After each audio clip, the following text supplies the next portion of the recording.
দেখো মাইসোর শহরের বুকেই টাউনের ভেতরেই একটা আউটলেট আছে সিল্ক চন্দন কাঠের যাবতীয় জিনিস খুব চিপ রেটে, খুব সস্তায়, যেটা অবিশ্বাস্য। তা সেই রকমই একটা দোকানে এইটা দেখতে পাচ্ছি,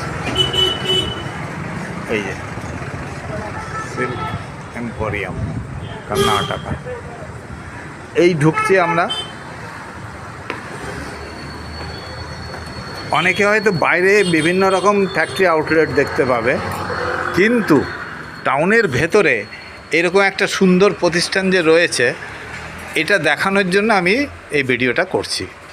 এখানে বিভিন্ন রেটের, যার যেরকম রেট চাও, 350 থেকে শুরু করে বিভিন্ন রেটের, এবং এখানকার স্টাফ প্রত্যেকের ব্যবহার খুব ভালো, বিহেভিয়ার মানে একদম ফ্রেন্ডলি বিহেভিয়ার। তারা এইগুলো সব দেখাবে। এখানে অনেক অজস্র রকম রয়েছে।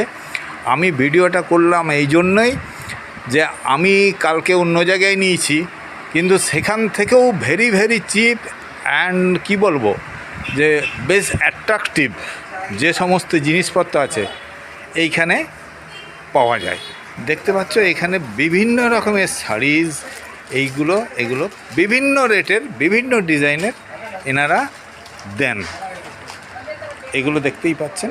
মহীশূরের famous Mysore silk factory outlet, Mysore শহরের বুকে এইগুলো পাওয়া যাবে।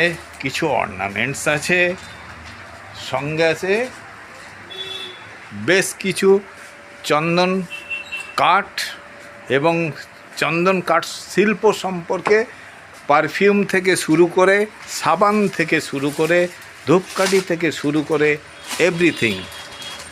আমার খুব ভালো লাগলো এখানকার মানুষদের সাথে কথা বলে। তারা বিভিন্ন ভাষাতেই কথা বলতে পারে, বাংলাও জানে, হিন্দি জানে, লোকাল তো আঞ্চলিক ভাষা জানবেই।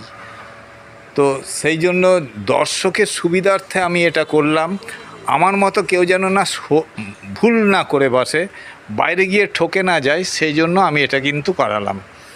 যদি আমার উপর বিশ্বাস থাকে তাহলে পরে একবার অবশ্যই এখানে দেখে যাবেন, ঠিক আছে? ওকে।